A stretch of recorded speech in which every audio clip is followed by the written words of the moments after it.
Donc c'est une relation qui est véritablement triangulaire. On a notre patient, nous et le parent, et on va devoir faire non-stop ce triangle.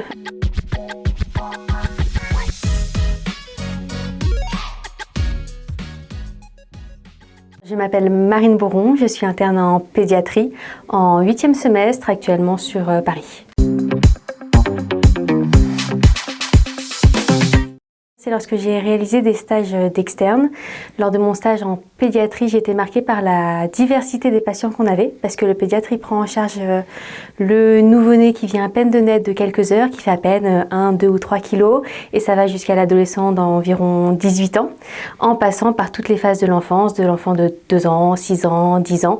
Et donc c'est des enfants qui sont tous très différents dans leur développement. Les examens cliniques aussi sont tous extrêmement variés selon l'âge de l'enfant. Donc ça, c'était la première raison. La deuxième raison, c'est lors de la relation médecin-patient. On travaille beaucoup en médecine sur cette relation et là, actuellement, en pédiatrie, on a un tiers, on a le parent. Donc c'est une relation qui est véritablement triangulaire. On a notre patient, nous et le parent et on va devoir faire non-stop ce triangle dans l'information, dans le dialogue, dans la prise en charge médicale. Et c'est pas facile, mais c'est une difficulté justement qui m'a intéressée dans ma prise en charge au quotidien.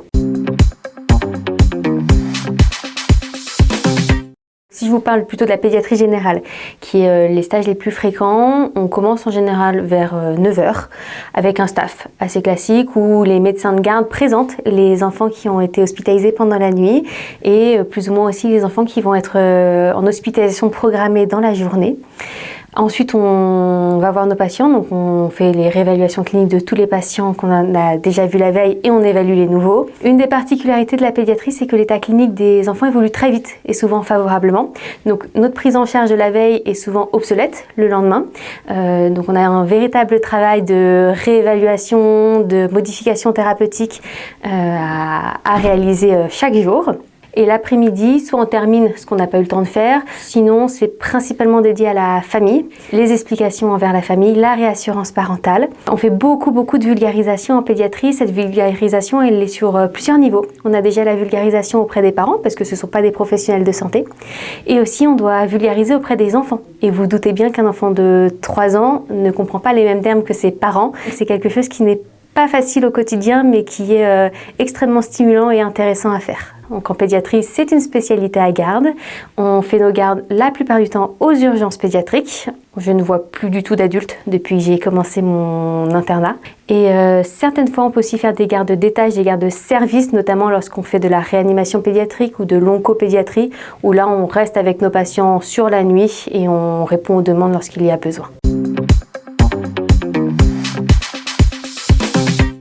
À 100%, notamment par la pluralité d'exercices qui existent et on peut vraiment adapter selon nos envies et aussi selon notre évolution. Quand on commence l'internat, on n'a pas forcément une vision très nette de ce qu'on souhaite faire plus tard et on va pouvoir moduler cette vision et cette envie au fur et à mesure de notre internat et même après, de ce que j'ai pu voir, on peut évoluer différemment et changer notre pratique si on a besoin. Il y a beaucoup de clichés. Si je devais en choisir un, c'est qu'en pédiatrie, on fait principalement que de la bobologie. Alors, il est vrai que la plupart de nos consultations, notamment en pédiatrie générale, ce sont des affections de l'enfant qui sont relativement bénignes, si j'ose dire, d'évolution favorable et sans séquelles. Mais on a aussi des situations qui sont beaucoup plus complexes. Je pense par exemple à tout ce qui est accident de la voie publique, qui concerne aussi les enfants, à tous les accidents domestiques. On fait malheureusement des diagnostics de cancer, de diabète de type 1. On a aussi les méningites bactériennes, les chocs anaphylaxiques sur les allergies alimentaires. Et malheureusement aussi chez les plus grands, on va se retrouver face à des gestes suicidaires. Donc oui, il y a de la bobologie, mais c'est pas toute notre pédiatrie. Je pense faire une carrière hospitalière, rester dans un centre de soins pour avoir une équipe pluridisciplinaire. Voilà.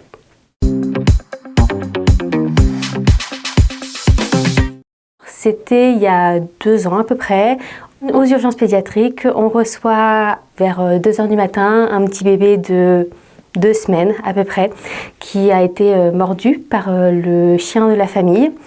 Le bébé pleure, on l'examine et on ne voit que un petit trou au niveau du crâne, signe d'une dent qui serait arrivée à ce niveau-là chez l'enfant. On n'est pas spécialement inquiet initialement, cependant on a appris à se méfier sur les petites blessures des enfants. Donc cet enfant va avoir un scanner et on va se rendre compte que cet enfant de 2 semaines a en fait une fracture du crâne due à la morsure du chien. Il va être pris en charge et l'évolution va être favorable, mais je voulais appuyer cette anecdote pour montrer que déjà on ne fait pas que de la bobologie, que les lésions même minimes chez les enfants peuvent être finalement très graves, se méfier notamment des enfants qui ne parlent pas.